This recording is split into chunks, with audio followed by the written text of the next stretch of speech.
Dans cette deuxième partie, je vais aborder quelques outils susceptibles d'être exploités pendant cette période de confinement sanitaire due à la pandémie Covid-19.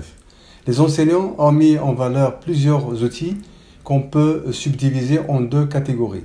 Des outils de production de contenu et des outils de diffusion de contenu.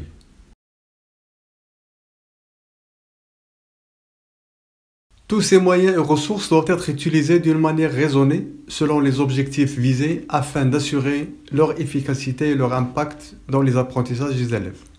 Leur exploitation ne sera pas utile s'ils ne sont pas imprégnés dans une démarche pédagogique. C'est pour cela qu'il faudrait certaines conditions pour réussir ce mode d'enseignement à distance. Premièrement, il faut assurer une présence enseignante ou une présence sociale avec des interactions entre les pairs. Deuxièmement, miser sur les tâches synchrones. Troisièmement, favoriser des ateliers collaboratifs en sous-groupe. Quatrièmement, prévoir des points de contrôle. Et enfin, offrir des rétroactions immédiates et plus élaborées. En ce qui concerne la présence sociale, pour garder le lien avec les élèves et assurer une présence sociale, l'enseignant peut utiliser des outils usuels de communication comme Facebook, WhatsApp et le mail. Miser sur les tâches synchrones et de collaboration en temps réel. Proposer des activités d'apprentissage à distance où chaque apprenant se trouve devant son écran est une opération délicate qui développe l'autonomie chez l'élève. Pour renforcer cette qualité, il faut donc exploiter les moments synchrones pour travailler ensemble et réaliser des tâches en groupe, en utilisant des outils comme Zoom, Padlet, Lino, Jitsi, etc. et ainsi créer l'ambiance d'apprentissage habituelle. Collaboration. Dans cette même logique, la collaboration nécessite le travail ensemble afin d'assurer une interaction sociale en partageant, en échangeant, etc.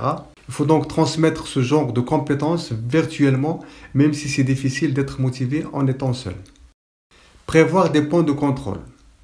La continuité pédagogique s'accompagne soit de nouveaux apprentissages, soit seulement de renforcement des apprentissages faits avant le confinement. Les points de contrôle sous forme des évaluations permettent de bien cerner les difficultés des apprenants.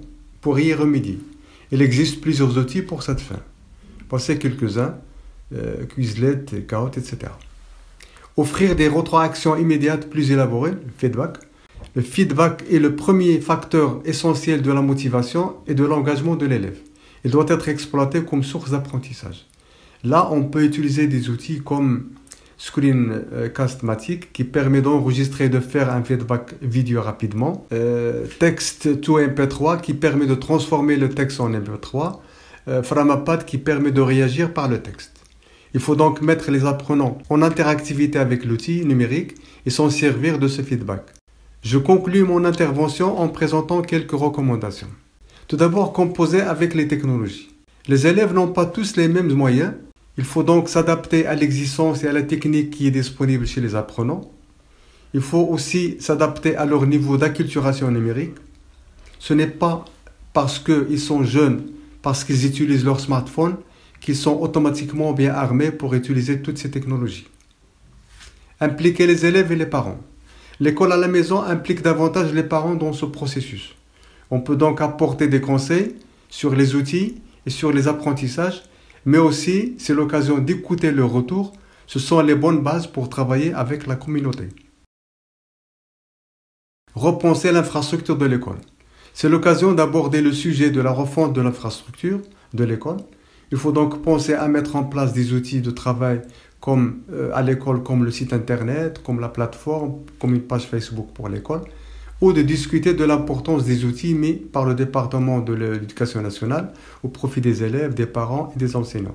L'exemple de Teams est à aborder dans ce cas-là. Enfin, fournir des supports techniques et pédagogiques en proposant un accompagnement pédagogique et technique aidant les élèves à continuer leur apprentissage.